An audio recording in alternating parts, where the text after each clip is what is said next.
Hey, what's up mga boss, magandang araw sa lahat. So yun, ang unit pala natin is ang bagong Mitsubishi Fuso. Kung makikita nyo dito mga boss, full LED na ang kanyang mga headlamps, pati yung mga fog lamps ito mga boss, at meron na itong DRL. Napaka futuristic na ng mukha mga boss, at nandun pa rin ang essence ng Canter, which is makikita pa rin ang signature ng Canter sa mga pintuan ito. Ang unit pala na to is dump truck, makikita nyo mga boss. Ayan, so siniservice namin to ngayon at tingnan natin yung year model ito. But before that, silipin muna natin yung interior nito. Ayan, makikita nyo mga boss, napaka solid yung pormahan niya. Ang unit pala na to mga boss is automatic transmission at naka-vinyl seats. At sisilipin na natin yung year model nito. Ayan, makikita nyo mga boss, 2021. So ibig sabihin 3 years pa ang sasakyan na to, napakabago pa mga boss. At ang engine nito is 4P10. Ibig sabihin mga boss, same lang doon sa sinundan nitong Canter. At naka dual caliper na rin to na disc brake sa harap at sa likuran para mas powerful ang braking kahit na marami kang karga. At naka lift spring pa rin to mga boss, unlike sa mga Isuzu na bago ngayon is naka coil spring ang gamit, kaya handa talaga to sa mga kargahan na mabibigat. At ang electrical system pala nito mga boss is equipped with 12 volts and 24 volts, kaya ingat-ingat kapag humahawak kayo ng ganitong mga units. At punta naman tayo dito sa kanyang driver side. Ayan, makikita nyo mga boss. Ayan, so wala namang masyadong komplikadong makikita dito. Same lang din sa ibang mga trucks. Naka-analog pa rin yung kanyang mga meter combined with digital display. At ito naman ang kanyang gear shifter. Makikita nyo, park, neutral, reverse, at pwede rin itong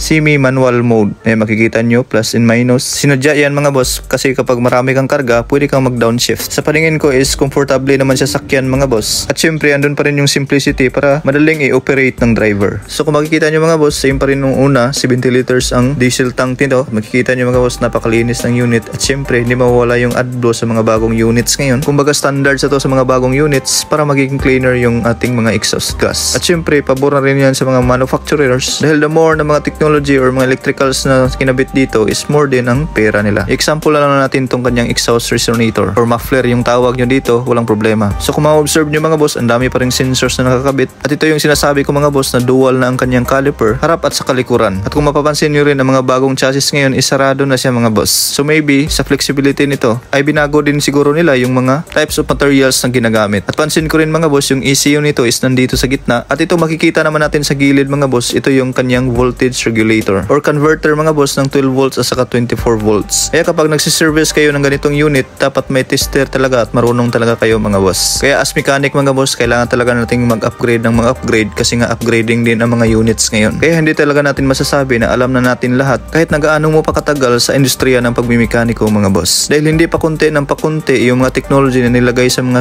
sasakyan ngayon, kundi parami ng parami. Kaya sa tamang pag-aaral at samahan ng diskarte, gamit ang mga gagandang tools ay magagawa mo ang trabahong ito. Kaya kung umabot ka sa video na to, hinihingi ko ang inyong suporta. Huwag kalimutang i-share ang video natin at mag-comment na rin kayo kung taga saan kayo. At thanks for watching mga boss. God bless a lot. See you at the next video.